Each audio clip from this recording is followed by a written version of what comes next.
Good morning student. நாம் இன்றைக்கி பார்க்க போகிறது பயிற்சி 4.1, அதாவது வடிவியல் பாடத்தில் பயிற்சி 4.1 வடிவத்த முக்கோணங்கள் அப்படிங்கிறத கான்செப்டில் பார்க்க போகிறோம். ஆல்ரெடி லாஸ்ட்டு கிளாஸில் பயிற்சி 4.1ல் ஃபஸ்ட்டு 3 சம் பார்த்துட்டோம். இப்போ நெக்ஸ்ட்டு சம் பார்க்கலாம். ஃபோர்த்து சம் என்ன சொல்லியிருக்காங்க, ஃபஸ்ட்டு இதோட பேசிக்லாம் தெரிஞ்சுக்கோங்க. இது என்ன கான்செப்ட் அப்படின்னா முக்கோணங்கள். ஓகே, இரண்டு முக்கோணங்களை வந்து நம்ம என்ன சொல்ல போகிறோம் அப்படின்னா வடிவத்த முக்கோணங்கள். ஓகே, இப்போ ரெண்டு முக்கோணம் வடிவத்த முக்கோணங்களாக இருந்துட்டு என்னென்ன கான்செப்டில் நம்ம ப்ரூவ் பண்ண போகிறோம் அப்படிங்கிற கான்செப்ட் தான் இந்த எக்ஸசைஸ். ஓகே, இப்போ இரண்டு முக்கோணங்கள் வடிவத்துவையாக இருக்கணும். என்னென்ன கான்செப்ட் இருக்குன்னா ஏஏ விதிமுறை, அடுத்து ட்ரிபிள்எஸ், அடுத்து ஆர்ஹெச்எஸ், அடுத்து சைடா எஸ்ஏஎஸ். ஸோ இந்த மாதிரி நிறைய ரூல் வச்சு நம்ம என்ன சொல்லலாம், இரண்டு முக்கோணங்களை வடிவத்த முக்கோணங்கள்னு சொல்லலாம். ஓகே, இப்போ ஃபோர்த்து சம் என்ன பண்ண போகிறோம். ஆல்ரெடி நம்ம ஃபஸ்ட்டு 3 சம்ஸ்லேயே இதோட கான்செப்ட்லாம் டீச் பண்ணியாச்சுனால டேரெக்டாக சம்க்கு போய்க்கலாம். ஃபோர்த்து சம் என்ன சொல்லியிருக்கேன் அப்படின்னா கியூஆரை அடிப்பக்கமாக கொண்ட இரு முக்கோணங்கள் கியூபிஆர் மற்றும் ஓகே, இங்கே வந்து கியூஆரை அடிப்பக்கமாக கொண்ட இரு முக்கோணங்கள் கியூபிஆர் மற்றும் கியூஎஸ்ஆரின் புள்ளிகள் பி மற்றும் எஸ்ஸில் செங்கோணங்களாக அமைந்துள்ளன. இரு முக்கோணங்களும் கியூஆரின் ஒரே பக்கத்தில் அமைந்துள்ளன. பிஆர் மற்றும் எஸ்கியூ என்ற பக்கங்கள் டி என்ற புள்ளியில் சந்திக்கின்றன எனில் PT into TR equal to ST into TQ என நிறுவுக. ஓகே, கொஸ்டினை வச்சு இதை ப்ரூவ் பண்ண சொல்லியிருக்காங்க. ஃபஸ்ட்டு மறுபடியும் கொஸ்டின் ரீட் பண்ணி உங்களுக்கு டயக்ராம் ட்ரா பண்ணி காமிக்கிறேன். கியூஆரை அடிப்பக்கமாக கொண்ட, இப்போ நான் டயக்ராம் ட்ரா பண்ணுறேன். கியூஆரை அடிப்பக்கமாக கொண்ட, அப்போ இந்த அடிப்பக்கம் வந்து கியூஆரை அடிப்பக்கமாக கொண்ட இரு முக்கோணங்கள். ஓகே, கியூபிஆர் ஃபஸ்ட்டு முக்கோணம். கியூஆரை அடிப்பக்கமாக கொண்ட இரு முக்கோணங்களில் ஃபஸ்ட்டு முக்கோணம் வந்து கியூபிஆர் மற்றும் இன்னொரு முக்கோணம் வந்து கியூஎஸ்ஆர். ஒரு டிஃப்ரெண்ட்டாக போடுறதுனா இப்படி போட்டுக்கலாம், கியூஎஸ்ஆர். ஓகே, ஃபஸ்ட்டு முக்கோணம் கியூபிஆர், செகண்ட் முக்கோணம் கியூஎஸ்ஆர். புள்ளிகள் பி மற்றும் எஸ்சியில் செங்கோணங்களாக அமைந்துள்ளன. அப்போ இந்த பிங்கிற பக்கமும் இந்த எஸ்ஸும் என்னவாக இருக்கும், செங்கோணமாக இருக்கும் அப்படின்னு சொல்லி. செங்கம்னா 90 டிகிரி. இரு முக்கோணமும் கியூஆர் இன்னும் ஒரே பக்கத்தில் அமைந்திருக்கின்றன. ஓகே, எஸ்கியூ பிஆர் மற்றும் ஓகே என்ன சொல்லியிருக்கேன் அப்படின்னா பிஆர் மற்றும் அண்டு எஸ்கியூ. ஓகே, இந்த ரெண்டு கோடும் ஒரே புள்ளியில் வெட்டுது. எந்த புள்ளியில் வெட்டுது, டி. இந்த இடத்துக்கு வந்து டி அப்படின்னா என்ன ப்ரூவ் பண்ணோம், PT into TR equal to ST into TQ. Okay, அப்படின்னு நம்ம நிரூபிக்கணும். ஓகே, ஸோ டயக்ராம் புரியுதா? மறுபடியும் டயக்ராம் ட்ரா பண்ணிட்டா என்ன சொல்லியிருக்கேன் அப்படின்னா கியூஆரை அடிப்பக்கமாக கொண்ட இரண்டு முக்கோணத்தில் ஃபஸ்ட்டு முக்கோணம் வந்து கியூபிஆர், செகண்ட் முக்கோணம் வந்து கியூஎஸ்ஆர். இந்த பியும் எஸ்ஸும் 90 செங்கோணம். ஓகே, இந்த வந்து கொஸ்டின் போட்டுக்கலாம். கியூஆர் அடிப்பக்கமாக கொண்ட பிக்யூஆர் ஒரு முக்கோணமும் கியூஎஸ்ஆர் ஒரு முக்கோணமும், பி வந்து 90 டிகிரி, எஸ் வந்து 90 டிகிரி. ஓகே, இப்போ வந்து என்ன சொல்லிங்க, பிஆர் அண்டு எஸ்கியூ அது ரெண்டுமே டிங்கிற புள்ளியாக சந்திக்குது. ஓகே, அப்படி இருக்கும்போது PT into TR equal to ST into TQ அப்படின்னு நம்ம நிரூபிக்கணும். ஓகே, ஸோ ஃபஸ்ட்டு டயக்ராம் இங்கே ட்ரா பண்ணி கீழே வச்சுருக்கோம். ஓகே, கணக்கின்படி என்ன, கியூஎஸ்ஆர் இந்த ஆங்கிள் வந்து 90 டிகிரியா. So QSR equal to QPR, இது 90 டிகிரி கொடுக்கப்பட்ட, இதை கொஸ்டின்லேயே கொடுத்துருக்காங்க. ஓகே, அதில் வந்து அடுத்து நெக்ஸ்ட்டு பிஆர் மற்றும் எஸ்கியூ இது ரெண்டுமே எந்த இடத்துல வெட்டுது, டி. அப்படி வெட்டிட்டா முக்கோணம் என்ன முக்கோணம் எடுக்கிறோம் பாருங்கள், முக்கோணம் கியூபிடி இந்த முக்கோணமும் அண்டு ஆர்எஸ்டி இந்த முக்கோணம் எடுக்கணும். ஓகே, நல்லா கவனிங்க, இந்த முக்கோணமும் இந்த முக்கோணம் தான் எடுக்கணும். இந்த ரெண்டு முக்கோணமே வந்து பார்த்திங்கன்னா டி வந்து குத்தெதிரி கோணங்கள். என்ன சொல்கிறேன் அப்படின்னா இந்த கோணமும் இந்த கோணமும் சமம். ஓகே, இது வந்து குத்தெதிரி கோணங்கள் சமம். அப்போ இது எப்படி அதெல்லாம் பிடிக்யூ ஈக்குவல் டு எஸ்டிஆர் அப்படிங்கிறத சொல்லிடலாம். அப்போ ஃபஸ்ட்டு என்ன சொல்லியிருக்கோம், இந்த முக்கோணத்தில் இது 90 டிகிரி. ஓகே, இந்த முக்கோணம் இது 90 டிகிரி. அடுத்து இந்த கோணத்தில் இந்த முக்கோணம் இந்த கோணமும் இந்த முக்கோணம் இந்த கோணம் சமமாக இருந்தால் ஏஏ விதிமுறையின்படி பிடிக்யூ முக்கோணமும் ஓகே எஸ்டிஆர் முக்கோணமும் என்னவாக இருக்கும், வடிவத்த முக்கோணங்களாக இருக்கும் அப்படின்னு சொல்லிடலாம். வடிவத்த முக்கோணங்களாக என்ன இருக்கும், ஒத்த பக்கங்களை வந்து என்னன்னா விகிதத்தில் இருக்கும். அந்த விகித சமம்னு சொல்லுவாங்க. ஒத்த பக்கங்கள் விகித சமம். அப்போ எழுதும்போது எப்படி எழுதணும், ஏஏ விதிமுறையின்படி இந்த ரெண்டு முக்கோணம் என்னது சொல்லியிருக்காங்க, வடிவத்த முக்கோணம். ஸோ எழுதும்போது எப்படி எழுதுங்க கவனிங்க. ஃபஸ்ட்டு முக்கோணம் போட்டுக்கிறீங்க, சிம்லர் முக்கோணம் போட்டுக்கிறீங்க. ஓகே. ஸோ ரெண்டு முக்கோணலையுமே ஃபஸ்ட்டு வந்து என்ன இருக்குது, 90 டிகிரி பி. ஃபஸ்ட்டு முக்கோணம் 90 டிகிரி வந்து பி, செகண்ட் முக்கோணம் 90 டிகிரி வந்து எஸ். ஓகே ரெண்டுலேயுமே. ஓகே நெக்ஸ்ட் வந்து ரெண்டுலேயுமே காமன். இங்கே பிக்யூடின்னு கொடுத்துக்க நம்ம எப்படின்னா எழுதிக்கலாம். ஓகே ரெண்டுலேயுமே வந்து அடுத்து இங்கிட்ட எதுவுமே இல்லாமல் தனியாக இருக்கிறது வந்து க்யூ. அப்போ இங்கே போட்டுக்கலாம். இல்லை எதுவுமே இல்லாத காமனாக இது இல்லாமல் இருக்குது ஆர். ரெண்டுக்குமே காமன் ஆங்கிள் வந்து என்ன டி. ஸோ ரெண்டுமே எழுதிக்கலாம். ஸோ இப்படி எழுதணும், பிக்யூடி சிம்லர். இது வந்து இங்கிலீஷ் வந்து சிம்லர்னு சொல்லுவாங்க, அது நம்ம தேவையில்லை. வடிவத்த முக்கோணங்கள், தமிழில் வந்து வடிவத்த முக்கோணங்கள். அப்போ பிக்யூடி முக்கோணமும் எஸ்ஆர்டி முக்கோணம் வடிவத்த முக்கோணம் அப்படின்னு சொல்லிட்டா அதோட விகிதசமம். ஓகே அந்த விகிதசமம் எப்படின்னா, இரண்டு முக்கோணம் வடிவத்தம் சொல்லிட்டா எத்தனை விகிதசமம் வரும்னா 3 விகிதசமம் வரும். ஓகே. ஸோ அது எப்படி எழுதுது அப்படின்னு பாருங்கள். ஃபஸ்ட்டு 2 லெட்டர் எழுதுங்க. அப்போ பிக்யூ பை எஸ்ஆர். இது எப்படிலாம் எழுதலாம் அப்படின்னா, PQ by SR equal to, அடுத்து ஃபஸ்ட்டும் தேர்ட் எடுத்துங்க, பிடி ஈக்குவல் டு, இங்கே ஃபஸ்ட்டு தேர்ட் என்ன எஸ்டி. ஓகே. அடுத்து வந்து செகண்டும் தேர்ட் எடுங்க, QT equal to RT. Okay. இப்போ நம்மளுக்கு தேவையானது என்ன, ஓகே இந்த இடத்துல ப்ரூவ் பண்ண வேண்டியதில் பாருங்கள், பிக்யூஎஸ்ஆர் இந்த பாட்டே தேவையில்லை. அப்போ இது விட்டுடலாம். ஓகே. இப்போ விட்டுட்டா மீதி நம்மளுக்கு என்ன இருக்குது, PT by ST equal to QT by RT. அது மட்டும் எடுத்துக்கலாம். ஓகே. இரண்டு முக்கோணங்கள் வடிவத்த முக்கோணம் சொல்லிட்டோம்னா 3 விகித சமம் சொல்லலாம். அந்த 3 விகித சமத்தில் நம்மளுக்கு ஒரு பார்ட் தேவையில்லை. ஸோ ரிமைனிங் இருக்க 2 பார்ட் மட்டும் எடுத்துக்கலாம். ஓகே 2 விகித சமம் எடுத்துட்டோம். ஓகே. இப்போ இதை கிராஸ் மல்டிப்ளிகேஷன் குறுக்கு பெருக்கல் பண்ணிங்கன்னா PT into TR equal to TQ into ST. So நமக்கு கொஸ்டின் கேட்டது வந்து நம்ம நிரூபிச்சிட்டோம். ஸோ நிரூபிக்கப்பட்டது. ஓகே 4th சம் புரிஞ்சுக்கணும்னு நினைக்கிறேன். நெக்ஸ்ட்டு 5th சம் போகலாம். Okay next 5th sum. கொடுக்கப்பட்ட படத்தில் சிஐ செங்கோணமாக கொண்ட முக்கோணம் ஏபிசியில் டி செங்குத்து ஏபி எனில் முக்கோணம் ஏபிசி வடிவத்த முக்கோணம் ஏடிஇ என நிரூபிக்க. மேலும் ஏஇ மற்றும் டிஇ ஆகியவற்றின் நீளங்களை காண்க. ஸோ கொஸ்டின்லேயே வந்து படம் கொடுத்துருக்காங்க. படம் உங்களுக்கு ஆல்ரெடி நான் உங்களுக்கு சொல்லியிருக்காங்க பாருங்கள். கொடுக்கப்பட்ட முக்கோணத்தில் வந்து சிங்கிறது ஒரு செங்கோணம் அப்படின்னு சொல்லியிருக்காங்க, 90 டிகிரி. ஓகே. சி வந்து 90 டிகிரி அப்படின்னு கொடுத்துருக்காங்க. நெக்ஸ்ட்டு வந்து ஏபிசியில் முக்கோணம் ஏபிசியில் வந்து டிங்கிற லைன் வந்து ஏபிக்கு செங்குத்தாக இருக்குது அப்படின்னு சொல்லியிருக்காங்க. அப்படி இருக்கும்போது இந்த சின்ன முக்கோணம் ஏடி முக்கோணமும் இந்த பெரிய முக்கோணம் ஏபிசி முக்கோணமும் வடிவத்த முக்கோணம் அப்படின்னு நிரூபிக்கணும். அப்படி நிரூபித்த வாட்டி நம்ம நெக்ஸ்ட் என்ன பண்ணணும், ஏஇயோட வேல்யூ டிஇயோட வேல்யூ கண்டுபிடிக்கணும். இந்த லைன் ஏஇயோட வேல்யூ, ஓகே இந்த இடம் இருக்குது பார்த்தீங்களா, இந்த ஏஇ வேல்யூ இந்த டிஇ வேல்யூ நம்ம கண்டுபிடிக்கணும். ஓகேவா. ஸோ என்ன பண்ணலாம் அப்படின்னா, கொஸ்டின் பாருங்கள். கணக்கின்படி C 90 degree. Okay C 90 degree. Next DEA கணக்கின்படி சி வந்து 90 டிகிரி. நெக்ஸ்ட் வந்து டிஇஏ, அப்போ இது 90 டிகிரி. ஓகே.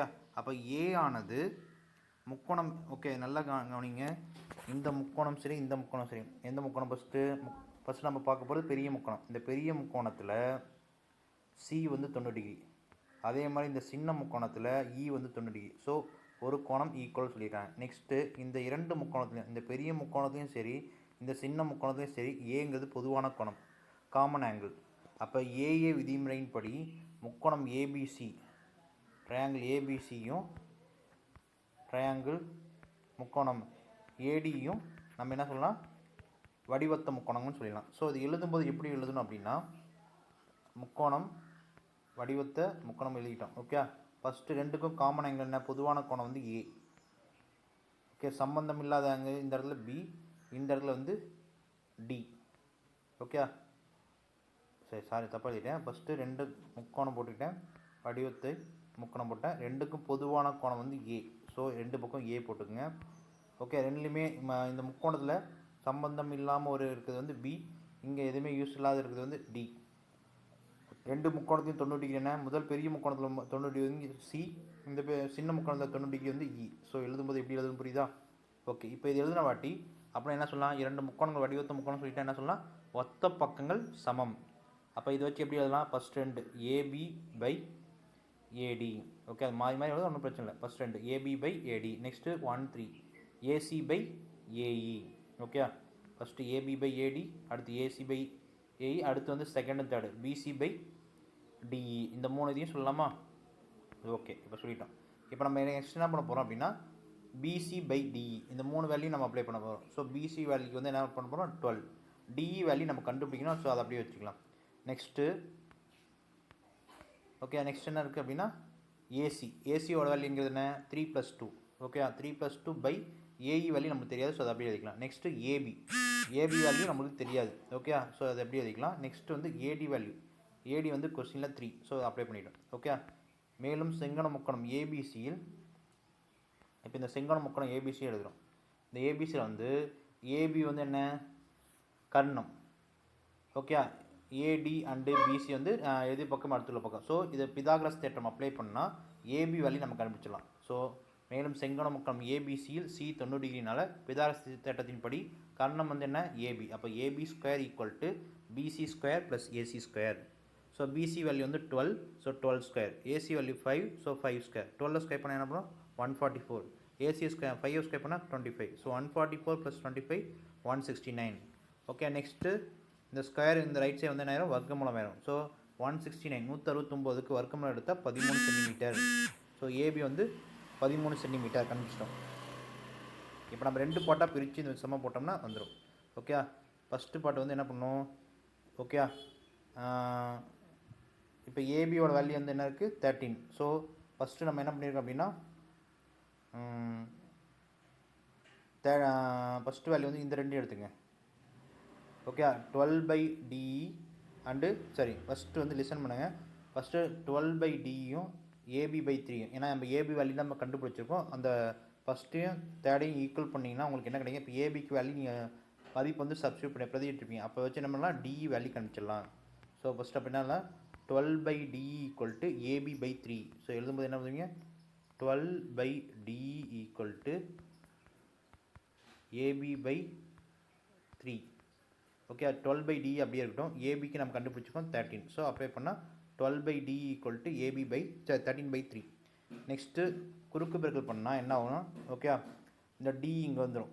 ஓகே, அப்போ எப்படி வரும்னா 12 × 3 மேலே போயிடும். ஓகே, 3 மல்டிப்ளை போயிடும். 13 வந்து டிவைட் ஆகிரும். ஸோ 12 × 3/13 = DE வந்துடும். ஓகேவா.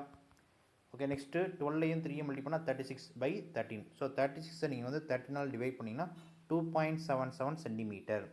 ஓகே, நெக்ஸ்ட்டு அகைன் இந்த 3+2. ஓகே, 3+2/AE = AB/3 எடுத்துக்கிட்டிங்கன்னா ஏஇ வேல்யூ கண்டுபிடிச்சிடலாம். ஸோ 3+2ங்கிறது என்ன 5. 5/AE = AB வேல்யூ என்ன 13. நம்ம பிதாகரஸ் தேற்றப்படி ஏபி வேல்யூ கண்டுபிடிச்சிக்கோம். ஸோ 13/3.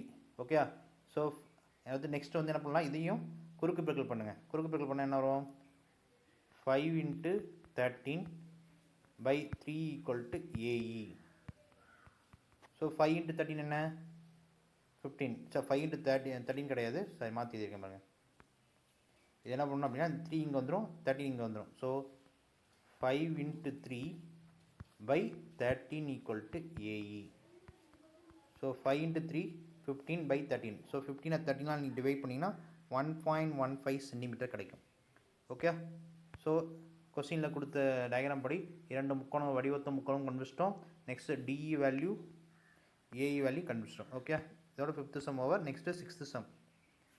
கொடுக்கப்பட்ட படத்தில் முக்கோணம் ஏசிபி வடிவத்த முக்கோணம் ஏபிக்யூ அப்படின்னு கொடுத்துட்டு BC = 8 centimetre, PQ = 4 centimetre, PA = 6.5 centimetre மற்றும் ஏபி = 2.8 சென்டிமீட்டர் எனில் சிஏ மற்றும் ஏக்யூவின் மதிப்பை காண்க. ஓகேவா. கொஸ்டினில் வந்து டயக்ராமும் அவங்களே கொடுத்துட்டாங்க. ஸோ அதை கொடுத்துட்டு என்ன சொல்லியிருக்காங்க அப்படின்னா ஏசிபி இந்த முக்கோணமும் அண்டு ஏபிக்யூ இந்த முக்கோணமும் வடிவத்த முக்கோணம் கொடுத்துட்டு ஒரு சம்திங் வேல்யூலாம் கொடுத்துருக்காங்க. அப்படி கொடுத்துட்டு என்ன கண்டுபிடிச்சிருக்காங்கன்னா சிஏ அண்டு ஏக்யூவோட வேல்யூ கண்டுபிடிக்கணும். ஸோ டயக்ராம் புரிஞ்சுன்னு நினைக்கிறேன். ஸோ கணக்கின்படி முக்கோணம் ஏசிபி வடிவத்தவை முக்கோணம் ஏபிக்யூன்னு கொடுத்துட்டாங்க. அப்போ 2 முக்கோணங்கள் வடிவத்த முக்கோணங்கள் என்ன இருக்கும், அதோட ஒத்த பக்கங்கள் விகிதம் சமம். ஸோ எப்படி அதெல்லாம் ஏசி ஃபஸ்ட்டு 2 லெட்டர் AC/AP, அடுத்து second third CB/PQ and first third AB/AQ. இதை ஏன் சொல்கிறேன் அப்படின்னா லிசன் பண்ணுங்கள். இந்த மாதிரி டயக்ராம் வந்து கொஸ்டின் கொடுத்துருக்காங்க. அவங்களே கொடுத்துட்டாங்கன்னா நம்ம எப்படி வேணும் எழுதிக்கலாம். ஓகே, அவங்களே கொடுத்தாலும் எழுதிக்கலாம். நாம் வந்து வடிவத்தை முக்கோணம் ப்ரூவ் பண்ணோம்னா நீங்கள் எழுதும்போது முக்கோணம் எழுதிக்கங்க, வடிவத்தை சிம்பிள் போட்டுங்க, முக்கோணம் போட்டுங்க. ரெண்டுக்கும் பொதுவானது ஃபஸ்ட் எழுதுங்க. அது ரெண்டுக்குமே பொதுவானது ஃபஸ்ட் ரெண்டு எழுதிட்டு அதுக்கப்புறம் ரெண்டுக்குமே அந்த முக்கோணத்தில் வந்து ரெண்டுமே யூஸ் பண்ணாத ஒரு கோணம் இருக்கும், அந்த கோணத்தை எழுதிட்டிங்கன்னா ஸோ நம்ம வடிவத்தை விகித சமம் அந்த பாட் எழுதும்போது உங்களுக்கு ஈஸியாக இருக்கும். ஸோ 2 முக்கோணங்கள் வடிவத்தை அப்படின்னு இப்படி கொடுத்துருக்காங்க. இப்போ பாருங்கள், முக்கோணம் ஏசிபி வடிவத்தவை. ஓகே, இங்கே எழுதியிருக்க பாருங்க, முக்கோணம் ஏசிபி வடிவத்தை முக்கோணம் ஏபிக்யூ. அப்போ இது எப்படி எழுதலாம் அப்படின்னா ஃபஸ்ட்டு ஏசி, ஃபஸ்ட் 2 லெட்டர் வந்து ஏசி. அதே மாதிரி இந்த முக்கோணத்தில் ஃபஸ்ட் 2 லெட்டர் என்ன ஏபி. அப்போ ஏசி பை ஏபி. அடுத்து 1-3 எடுத்துங்க. 1-3 வந்து என்ன ஏபி. இந்த இடத்துல 1-3 என்ன ஏக்யூ. அப்போ ஏபி பை ஏக்யூ. அடுத்து செகண்ட் தேர்டு சிபி. இந்த இடத்துல செகண்ட் தேர்டு என்ன பிக்யூ. அப்போ இது மூணுமே வடிவத்தை முக்கோணம்னால என்னது ஒத்த பக்கங்கள் விகித சமம். ஓகே, இப்போ இந்த வேல்யூ கொடுத்தப்பட்ட வேல்யூலாம் அப்ளை பண்ணுங்கள். ஏசி வேல்யூ தெரியாது, ஸோ அப்படியே வச்சுக்கலாம். ஏபி வேல்யூ என்ன 2.8, ஸோ 2.8ன்னு அப்ளை பண்ணிக்கலாம்.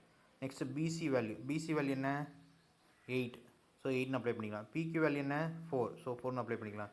நெக்ஸ்ட் ஏபி வேல்யூ வந்து என்ன 6.5 அப்ளை பண்ணிக்கலாம். ஏக்யூ வேல்யூ தெரியாது, அப்படி எழுதிக்கலாம். ஃபஸ்ட்டு நீங்கள் என்ன பண்ணுறீங்க அப்படின்னா இந்த ஃபஸ்ட் 2 இதை ஈக்குவல் பண்ணுங்கள். மின்னத்தை ஈக்குவல் பண்ணால் AC by 2.8 equal to 8/4. Okay, இப்போ நெக்ஸ்ட்டு வந்து இந்த 8/4 நீங்கள் கேன்சல் பண்ணிங்கன்னா 2ன்னு கிடைக்கும். ஸோ இந்த 2.8 இங்கே வந்து நேரம் மல்டிப்ளை ஆயிரும். ஸோ ஏசி ஈக்குவல் டு 2 × 2.8 வந்து என்ன 5.6 சென்டிமீட்டர். ஸோ ஏசியோட value 5.6 centimetre. Next another part வந்து ரெண்டாவது முக்கோணத்தையும் மூணாவது முக்கோணத்தையும் சமப்படுத்திங்கன்னா ஏக்யூ வேல்யூ கணிச்சிடலாம். ஸோ 8/4 ஈக்குவல் டு 6.5 ஏக்யூ அப்படின்னு எடுத்துக்கிட்டோம்னா 8/4 வந்து என்ன 2. ஓகே, அப்போ ஏக்யூ வந்து மல்டிப்ளை ஆயிரும். அப்போ எப்படி வரும் அப்படின்னா 2AQ ஈக்குவல் டு 6.5. ஓகே, அடுத்து இந்த ஏக்யூ ஈக்குவல் டு இந்த 2 இங்கே வந்து நேரம் டிவைட் ஆயிரும் 6.5/2. அப்போ 6.5 நம்ம 2ஆல் டிவைட் பண்ணிங்கன்னா 3.25 சென்டிமீட்டர். ஸோ ஏக்யூ வேல்யூ நம்ம கண்டுபிடிச்சிட்டோம். ஸோ இந்த கொஸ்டின்லேருந்து 2 முக்கோணங்கள் வடிவத்தையும் கொடுத்துட்டு சிஏ அண்டு ஏக்யூ வேல்யூ நம்ம எப்படி கண்டுபிடிச்சோம் அப்படிங்கிறத பார்த்துருக்கோம். ஓகே, நெக்ஸ்ட்டு ரிமைனிங் சம்மன் நம்ம நெக்ஸ்ட் கிளாஸில் பார்ப்போம். Okay, thank you student.